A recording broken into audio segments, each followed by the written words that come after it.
Bloomberg Audio Studios. Podcasts, radio, news. You're listening to the Bloomberg Balance of Power podcast. Catch us live weekdays at noon and 5 p.m. Eastern on Apple CarPlay and Android Auto with the Bloomberg Business app. Listen on demand wherever you get your podcasts or watch us live on YouTube. Thank you for joining us on the Monday edition of Balance of Power here on Bloomberg Radio, satellite radio channel 121. You can watch us on Bloomberg Originals right now and, of course, on YouTube. You can always see us by searching Bloomberg Business News Live. And you'll want to get on YouTube for this one because we have an important conversation coming up for you here. Live from Washington, where public safety is on the menu today. We talked about it on Friday. The president late on Friday evening announcing his plans to have a news conference, and it's already happened here in the nation's capital. With crime and safety in mind, the president is taking control of the Washington Metropolitan Police Department. This is a pretty big deal.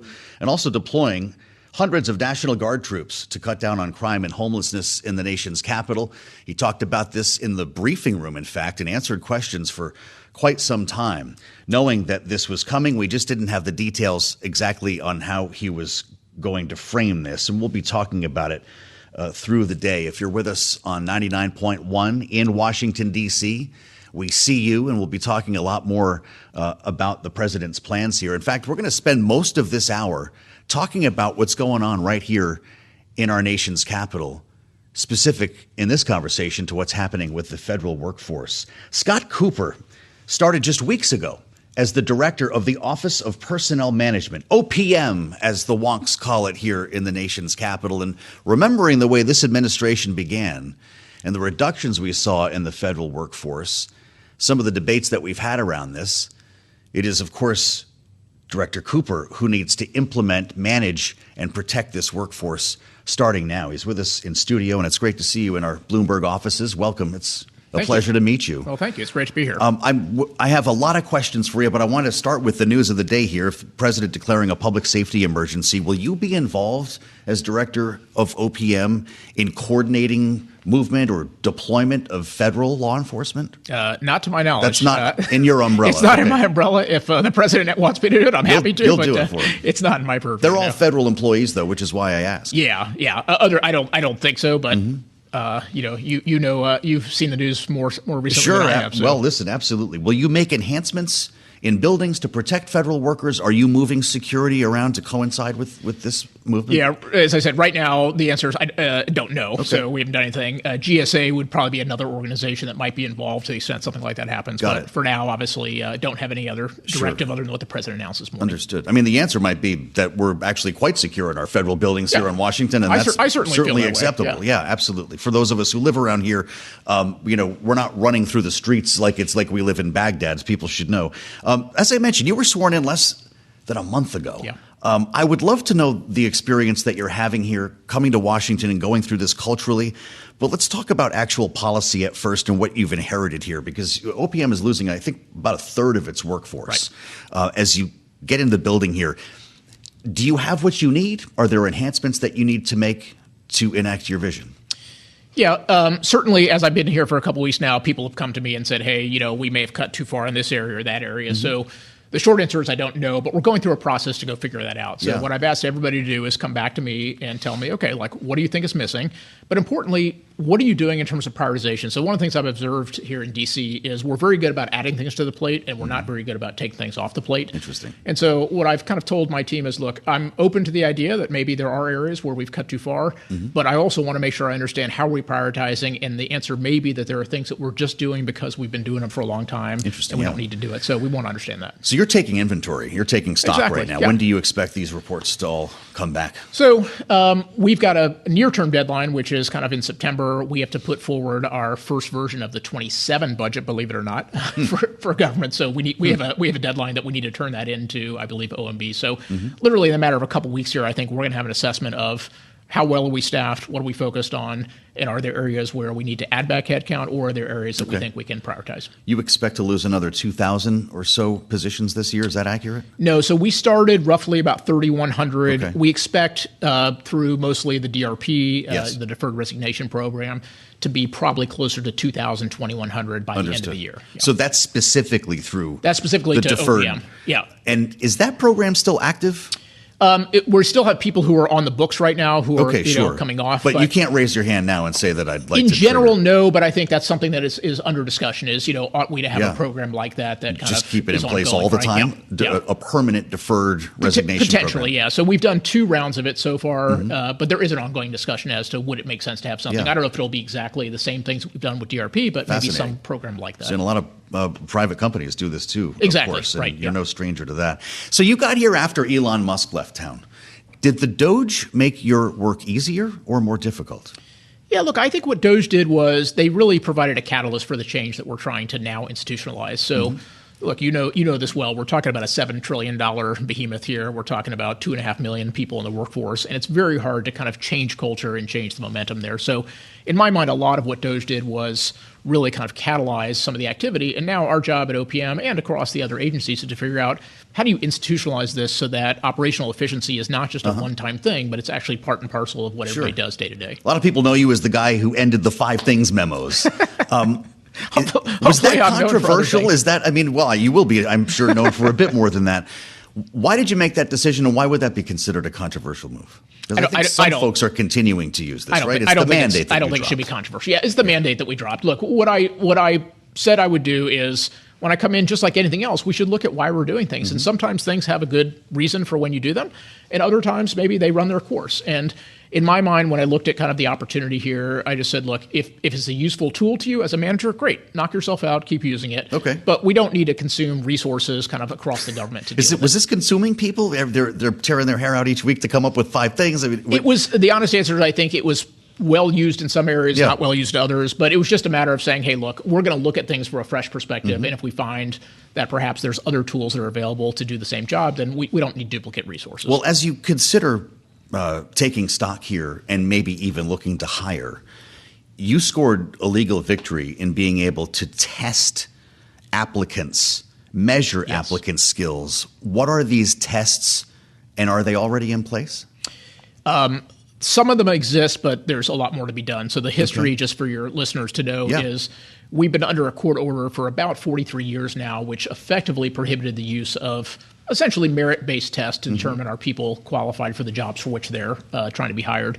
In the absence of those tests, what was happening was people would basically self-evaluate themselves on their hiring criteria, which I see you chuckling because it's a real issue, right? Like people say lots of things, and in general, my view is we should trust but verify. And so now that court order has been rescinded, we now have the ability to go forward with a much more robust plan where we can use actual merit-based assessments, so that if you tell me, you're applying for a software developer job, great. Like, let me, actually try to assess those skills by giving you a coding test or something like that, which obviously the private sector has been done for a long time. That's fascinating. So it's a little bit surprising. So you have a self-eval and an interview? Is that basically the process? You have a federal resume that sometimes goes 5-10 pages long. Okay.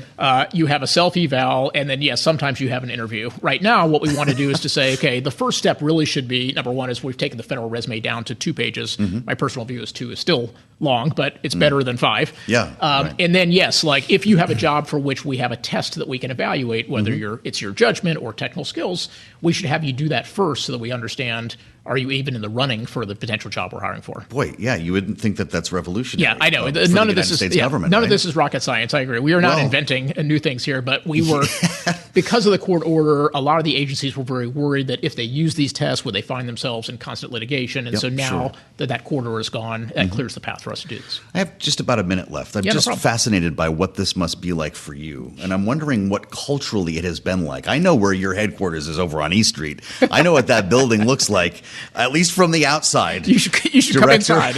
What's it like going from the world of venture capital, a firm like Andreessen, to sitting on East Street trying to figure these problems out? Yeah, it's been a fascinating experience, and all very positive, actually. It's exactly what I was hoping it would be, which is... Is that right?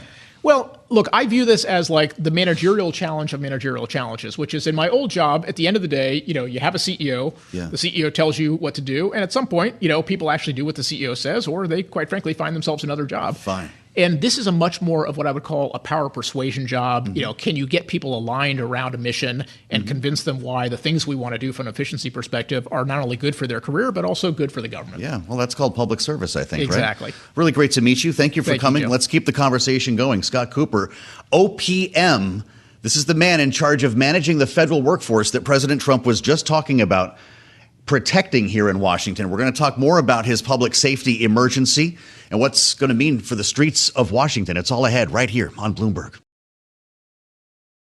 You're listening to the Bloomberg Balance of Power podcast. Catch us live weekdays at noon and 5 p.m. Eastern on Apple CarPlay and Android Auto with the Bloomberg Business app. You can also listen live on Amazon Alexa from our flagship New York station. Just say, Alexa, play Bloomberg 1130. One of those days where we have a bit of a three-ring circus, multiple lead stories that we're juggling here on Balance of Power. It's just another Monday in August, the 11th, in fact, and thank you for joining us on the Monday edition here on Bloomberg TV and radio. As you heard a short time ago, Nvidia and AMD, we talked about it with Jennifer Welch, paying 15% of China AI chip sales, a massive story coming out of Washington today that has our eyes on shares of both of those companies. We've got the Trump and Putin meeting on Friday, as we just talked about with Brett Bruen. And then we've got what's happening here in our capital city. This locally is the biggest story of the day, I would suggest. And if you're with us on 99.1, we see you. We live here, too. The president, of course, referring to crime and homelessness in Washington, D.C., promising a news conference this morning. And he did hold that news conference. Quite remarkable. As we saw in Los Angeles, the president is going to be deploying National Guard troops to the streets of D.C., invoking a public safety emergency. About 800 troops, based on what we're hearing so far, but also deploying federal law enforcement from about a dozen agencies across town. The president spoke to reporters about it a short time ago. Listen. Told them, whatever happens, they love to spit in the face of the police. As the police are standing up there in uniform, they're standing and they're screaming at them an inch away from their face, and then they start spitting in their face. And I said, you tell them, you spit and we hit, and they can hit real hard. You spit, we hit, the president saying as he was flanked by his Attorney General and Secretary of Defense.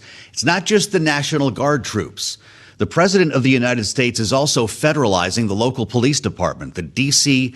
Metro Police. And under our Home Rule Act, that is, in fact, allowed, although only for increments of 48 hours. So it's unclear exactly how that would run. And one of our biggest questions right now is, what does the mayor think of this? We sat down just a few weeks ago this summer with Muriel Bowser to talk about her relationship with this administration, working with Donald Trump. Here's a bit of what she said. President Trump left D.C. during COVID, which cities were ravaged by COVID. Absolutely. From homelessness to increases in crime to with lack of services because government agencies were shuttered. And we've worked very hard to get that image out of his mind because that's not the D.C. of today. In fact, we've driven down crime to a 30-year low. Our tourism recovered in 2024. Our kids were the fastest back to school, and our school population has rebounded. An investment in D.C., people are looking hard at us because of some of the changes we're making in our business environment. We are lowering taxes. We are cutting red tape, and we are incentivizing good businesses to start here, grow here, and hire D.C. residents. So do you feel like you have a partner in the White House or an obstacle? Well, it's a partnership we work on every day. Yeah. Certainly, the president has an outsized influence over the city of Washington because it's the nation's capital. So we like him to make some bigger investments like Union Station and continuing to be a partner in developing RFK, helping us retool and reskill our workers and asking him to pause on these separations and rehire qualified people. I know. That partnership that Mayor Bowser talked about is being tested severely right now as we assemble our political panel. Bloomberg Politics contributors Jeannie Shanzano and Rick Davis are with us right now. Jeannie is Senior Democracy Fellow with the Center for the Study of the Presidency and Congress. Rick is Republican strategist and partner at Stone Court Capital. Rick, I'm going to start with you because with some exceptions, you spent the bulk of your life living here in the Mid-Atlantic area in the Washington, D.C. region. You know this city about as well as anybody that I know. Is this required? Is this necessary now? And is it legal? So much of what Donald Trump does is not just for impact, but for symbolism. And I got to believe, based on what we've heard today, that this is a very symbolic gesture. It's a gesture to try and really, re-federalize, install the influence of the federal government in Washington, D.C. We used to have things many people don't remember, but the streets of Washington have been cleaned up a lot over the last few decades. And a lot of that came through federal money, through federal participation, Pennsylvania Avenue Development Commission, things like that. I mean, there were places that are thriving today that were war zones when I was growing up. And that process, that progress, a lot of times was done through symbolic gestures. We don't know where this will last. As you pointed out, right now, the federalization of the police is a short-term thing. When Donald Trump deployed National Guard troops in LA, like what he's now doing in Washington, D.C., it was for a minimum amount of time. They are now back at home with their families in LA. So it's a kind of wait and see thing. I mean, the one thing Donald Trump does is he makes these grand gestures, but he doesn't fill you in on sort of what he hopes to accomplish in the process of doing that. It's really something. Jeannie, I came to Washington as a resident, at least in the 1990s. There was still evidence on the U Street corridor of burned out buildings that had been left there since the Martin Luther King riots in 1968. Chinatown, or what we now call Gallery Place, or whatever that is, was much the same. Huge investments were made here in Washington post Marion Barry, to the point where it's unrecognizable. As Rick just said, in some areas, if you go to the neighborhood known as Noma and you were somewhere else the last 10 years, you wouldn't even know what city you were in. So I think we have to acknowledge the progress that's been made here over the course of decades. But most recently, we know that a lot of cities were in pretty bad shape coming out of COVID. And most of the data I heard today from President Trump was 2 years old, back to 2023. As the city emerged from COVID, there was a rash of violence in Washington. We lived through it and we talked about it at the time. Carjackings specifically were through the roof. But we've also seen some pretty steep declines since then. And Jeannie, I'm looking at a memo right now that came from the Justice Department. It was Joe Biden's Justice Department, but it's dated the 3rd of January, Friday, 2025. The headline is, violent crime in D.C. hits 30-year low, 3-0, down 35% from 2023, lowest in 30 years. How come the president didn't mention these statistics? Yeah, and it's not just coming out of the Biden administration. One of the most bizarre aspects of this press conference he just did was his own FBI director, Kash Patel, stood up. Apparently, nobody looked at his talking points, because what did he say? The murder rate is plummeting. It's its lowest in history. And yet we have an emergency requiring the president to federalize D.C. And those two things just don't comport. And of course, the data that you're talking about, all the data we've looked at, don't comport. And so this is another example in a long line of what Donald Trump has been doing since he came back to office, which has been declaring emergencies that the data doesn't support in order to expand his executive power. We talk about it all the time in the context of tariffs. He is doing that tariff regime under this declaration of an emergency that the courts are looking to see if actually exists. And this will certainly go to the courts, and people will be able to vet whether these numbers add up. But what is most concerning here is not just about DC, but about President Trump talking about the fact that this may spread to other cities. This may spread to Illinois, to Chicago. This may spread to New York City and New York. As Rick mentioned, it's already been in LA. So that is most concerning. And I think the question that comes to my mind is, why is this at the top of the president's agenda today on August 11th, with as much going on in our country and the world as is going on? Is he creating an emergency where the data suggests that none exists? And I think we can think about answers to that question, but one comes to mind. When a reporter asked about the Epstein files, the press conference ended abruptly, and that was that. You're not the first person to use that name today, Jeannie, as people say, why now? And why not in the first term, for instance, when crime, in fact, was higher based on the stats that we're seeing? Rick, from a political standpoint, when you consider the electorate watching this locally here in Washington and all over the country, based on what we saw in California following the tariff stuff that Jeannie mentioned, does the voter begin to fatigue when it comes to emergencies? How many emergencies can America take?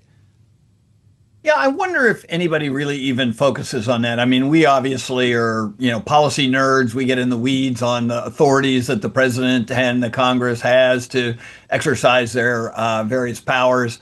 And yet what the public sees is today Donald Trump deployed federal troops into D.C. And I don't think people really are going to second guess him on what powers he has to do that. He's very good at trying to blow through those kinds of questions. He never actually addresses his authorities. He assumes those authorizations and focuses instead on the real act that's going on. And I do think this has actually less to do with the Jeffries controversy. And a lot more to do with just the politics of Donald Trump. Like Donald Trump's been talking about city blight, for 4 decades. He used to rail about it in New York. He's railed about it here and everywhere else he's been. And the reality is, part of that is to put himself politically on the side of the cops versus the politicians. And I think the Democrats have to look at this from a point of view that says, you know what, this is a vulnerability for us. We have to be careful. Because if Donald Trump is successful, these kind of safety issues, especially in big urban environments, and you see Donald Trump throwing L.A. and Chicago and New York all under the bus, he's going to use this politically. And I think less worry about controversies and more worry about politics. Rick Davis and Jeannie Shanzano, many thanks to both of you for the insights, our Bloomberg Politics contributors with great analysis. You're listening to the Bloomberg Balance of Power podcast. Catch us live weekdays at noon and 5 p.m. Eastern on Apple CarPlay and Android Auto with the Bloomberg Business app. Listen on demand wherever you get your podcasts or watch us live on YouTube. We keep our eyes on Nvidia and AMD. As soon as I saw this headline this morning, I started wondering what the stock reaction would be. And remarkably, there hasn't been much reaction because this is unprecedented. What's coming from the White House today? The president a short time ago confirming this news that Nvidia and AMD have agreed to pay 15% of their revenues from Chinese AI chip sales to the U.S. government. The U.S. government is getting in the chip business, apparently. And these are the AI chips that at one time were being held from China, not allowed in the market. The H20, for instance, as export controls were turned up in the name of national security. We've come a long way from that moment. President Trump, in an unrelated news conference, was asked about it earlier today. Listen. I deal with Jensen, who's a great guy, and Nvidia. The chip that we're talking about, the H20, it's an old chip. China already has it in a different form, different name, but they have it. Or they have a combination of two will make up for it and even then some. The Blackwell is super duper advanced. I wouldn't make a deal with that, although it's possible I'd make a deal, a somewhat enhanced in a negative way Blackwell. In other words, take 30% to 50% off of it. But that's the latest and the greatest in the world. Nobody has it. They won't have it for 5 years. But the H20 is obsolete. It's one of those things, but it still has a market. The comments about Blackwell, remarkable in their own right, as we bring in Jennifer Welch, Bloomberg Economics Chief Geo-Economist. Jenny, it's great to see you. Thank you so much. I can't imagine what you're thinking about this. We'll get to Blackwell. Let's start with the H20 and what we know. I'm hearing things like quid pro quo, unprecedented. Both of those are true, right? These are companies that are essentially paying for access. Pay to play is the new rule. Yeah, in two ways. Pay to play in the sense of getting the White House to agree to essentially allow them to sell their chips to China, Yeah. and in the sense of getting them access to the Chinese market. As you noted, it was only actually a few months ago that we decided to not allow the H20 chips to be sold to China. As President Trump noted, they are not as powerful as the cutting edge chips, but they're still pretty powerful. And that was the reason behind initially banning the export of them. Just weeks ago, by the way. Yes, we were talking about not that long ago, exactly. Now this scheme seems enabled to allow the U.S. government to reap a lot of revenue, allow Nvidia and AMD to also reap revenue from selling to the Chinese market, and China to gain from having access to these still pretty powerful chips. The idea of, he's talking about Blackwell, which is the newest and best that Nvidia has, and there's quite a backlog to get them. It just gives you the sense that he's willing to make a deal on just about anything. Yeah, First national he said security he wouldn't. is a price tag. Well, that's right. So is that the case here? And Jenny, to the extent that this is legal, do we know, is this constitutional? So on the first question, it does seem like it's sort of a commoditizing export controls or national security policies. And we saw that earlier this year, in fact, where the Trump administration put in place some export controls that were explicitly about building leverage in talks with China. And then they immediately rolled them off once they got to an agreement in London with the Chinese on a true trade truce in order to get the rare earths to flow back in, right? So we have seen this before from this team. On the second question of legality, that's an interesting one because this very much looks like an export tax, which isn't constitutional, but it's also technically, it seems, a voluntary agreement by these companies. So maybe that's the legality on which it stands. Yeah. I think the question that I would be asking if I was an executive for a firm that produces things that are export controlled is, will I be next? Right, absolutely. Do we know where the money goes, by the way, and what it would be used for? No. Is it a special Nvidia account somewhere in the White House? Unclear, yes. Okay. Unclear. Unclear where the money goes, unclear where the line is, I'm guessing then, because it seems to me if 15% gets you to sell H20s in China, would 50% be enough to sell Blackwells in Beijing? Right. And it wasn't clear when President Trump was talking at that press conference. Some of it might have been about the capacity of the chip itself, how powerful it is. Yeah. But is there going to be a fee for power sort of ratio applied there? Right. He said they'd turn it down 30% or something like that. I don't know. Tomorrow's supposed to be a big deadline with China. This was the trade truce that was to be expiring tomorrow, but there's talk of it being extended. What's your expectation? I think it looks very likely it's going to be extended. Certainly the chief negotiators for that deal, Secretary Lutnick, Secretary Bessent, have indicated they expect that President Trump will approve an extension. Maybe he's just trying to make the Chinese sweat a little bit by holding out to the last moment. But all signs seem to point to he doesn't want an escalation of that trade war. He wants some sort of deal. You know, he was talking about soybeans earlier. We've seen that there's been probably some ongoing conversations about U.S. export controls. So I think all signs are pointing positive. But as with everything President Trump, you never know until he says the last word on it. Well, that's for sure. What should we be looking for, though, in the next couple of days when it comes to China specifically? Because we were said this was the big one. It would take months, if not years, to actually get to a real trade deal with China. But we've been seeing these framework arrangements that maybe something emerges in the next week or so. What stage are we at in this game? My expectation is a little bit more calibrated, that I think they're probably going to extend the truce to give themselves more time to negotiate and work towards some sort of deal that perhaps the leaders, if they do meet later this fall, can announce. That might involve something like purchase agreements, export control rules, maybe something from China on fentanyl as well. Sure. But I think more along those lines, probably still going to take some time to get there. Really interesting. Jenny, thank you so much. Jennifer Welch, Bloomberg Economics Chief Geo Economist. This is why we have Jenny handy, trying to figure out exactly what's going on. It's not always that easy when it comes to the confusion around tariffs. In this case, a potential export tax. We're watching shares of both Nvidia and AMD, and they're moving higher. We thought this might weigh on the shares this morning when the headline first broke. Nvidia right now up about 0.3%, almost $1. AMD is doing pretty well. It's up 1.5%. Up more than $2 a share. You can read a lot more about this on the terminal. It is one of the biggest stories of the day. Nvidia, AMD to pay 15% of China AI chip sales. The other big one, of course, brings us to the end of the week, and that would be Friday.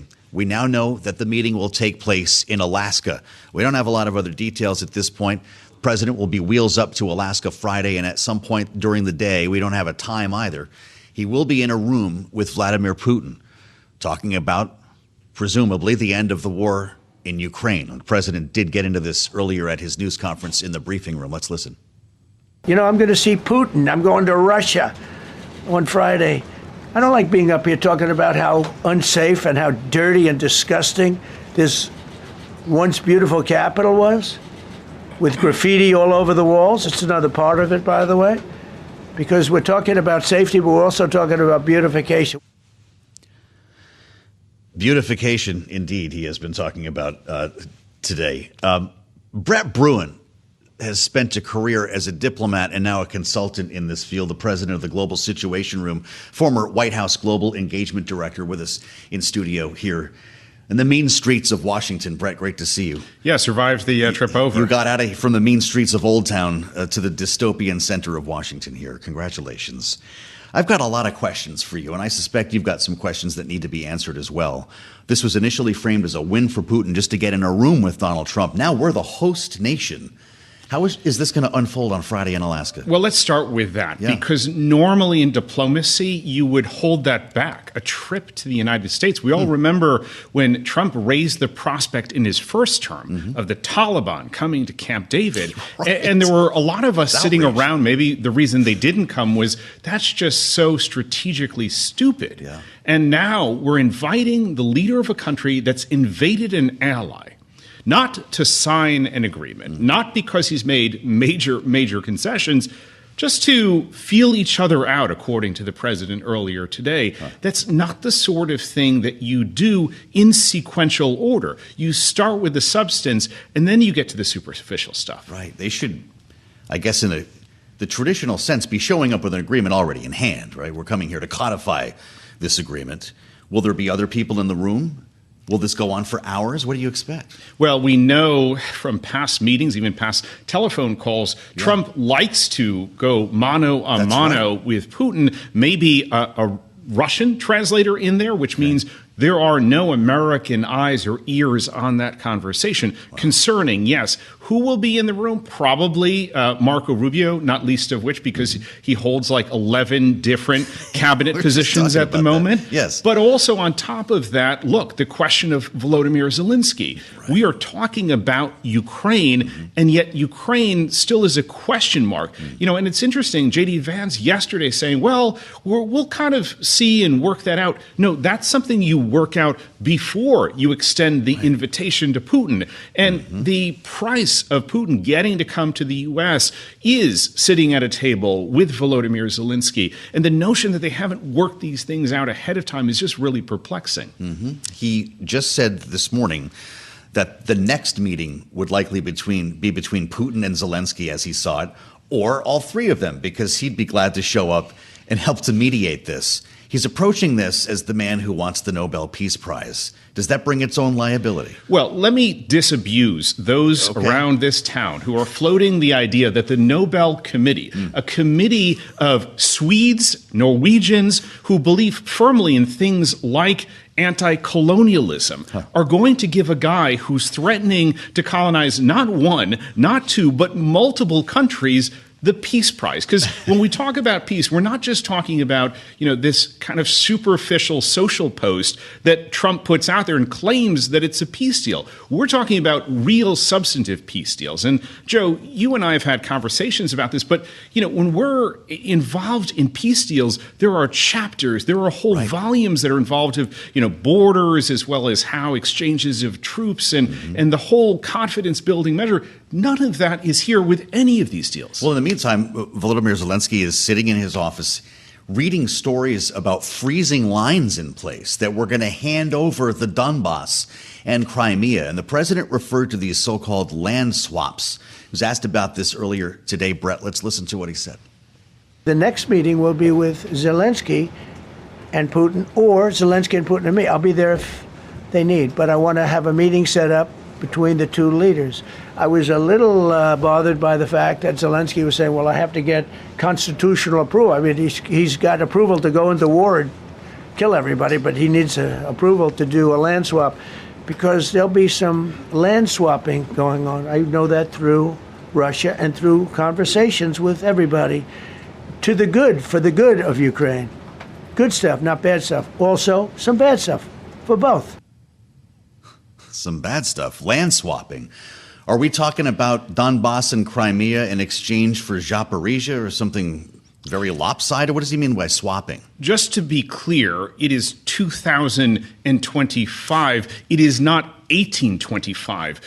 The president of the United States does not get to swap territories of other countries. That is why we had the Peace of Westphalia of 1638. It is critically important that Trump understand what he can and what he cannot negotiate away. And at the end of the day, not only Ukraine, but our European allies are not going to accept that Trump is rewarding somebody who invaded another country, that he is deciding what the borders of Ukraine will be. Ultimately, yes, it is up to the Ukrainian constitution. More importantly, it's up to the Ukrainian people to make that determination. Well, so from the idea of rewarding Russia for its behavior, and that does seem to be the essence of the agreement that we have been talking about, at least in the past couple of days. By the way, there is an alternate European plan that we can get into as well that I'm not sure the president has a lot of interest in. But look, I'm going to ask you this, and you might not want to answer it. A lot of the analysis recently has referred to Munich, that the president is walking into the next Munich. Is that where your head is? I think it's worse in some sense. It's worse? Yes, because in the sense that we faced back in the run-up to World War II with Adolf Hitler, with the threat that he posed, a clear and present danger. But what Putin does is actually in many ways more nefarious, because he is, yes, in some cases, like in Ukraine, directly attacking a sovereign country, but in others he's undermining from inside, and that includes in the United Kingdom and other parts of Europe. And here in the United States, that again is why it is so strange that you would invite Vladimir Putin to American territory while he is still actively working to undermine our institutions, our ideals, the borders of the United States. I mean, I think it was somewhat of a Freudian slip today when Trump suggested he was going to Russia. I certainly hope that Alaskan territory, American territory, is not in the cards with these land swaps. But, you know, there was a time. I do have to say, at least in the Munich agreement, there was a European and American consensus about the rights of certain countries, about international law. There is not currently, and that's what makes this moment, Joe, so dangerous. European plan rejecting this Russian proposal here to keep the eastern Donbass. There was a big meeting over the weekend calling for a diplomatic end here and protect Ukraine's interests. Does Donald Trump care what our European allies think? He suggested he'd give them a call and let them know what happened after this meeting. So here's the funny thing. Trump now, a good 200 days into his term, is starting to realize, yes, you can bluster, you can bulldoze over our allies, but then it comes back to biting you in the rear end because they are not going to cooperate in other ways. And yes, he can certainly, with Ursula von der Leyen and the European Union, try to impose his 15% tariffs, one-way tariffs on the EU. But they, in this notion of reciprocity in international relations, are able to find ways to be less cooperative on fronts that we need them. Fascinating. I'd love to talk to you once this meeting takes place. This is why we bring in Brett Bruin. Fascinating conversation. We always learn something from Brett at the Global Situation Room. Thanks for listening to the Balance of Power podcast. Make sure to subscribe if you haven't already at Apple, Spotify, or wherever you get your podcasts. And you can find us live every weekday from Washington, D.C. at noontime Eastern at Bloomberg.com.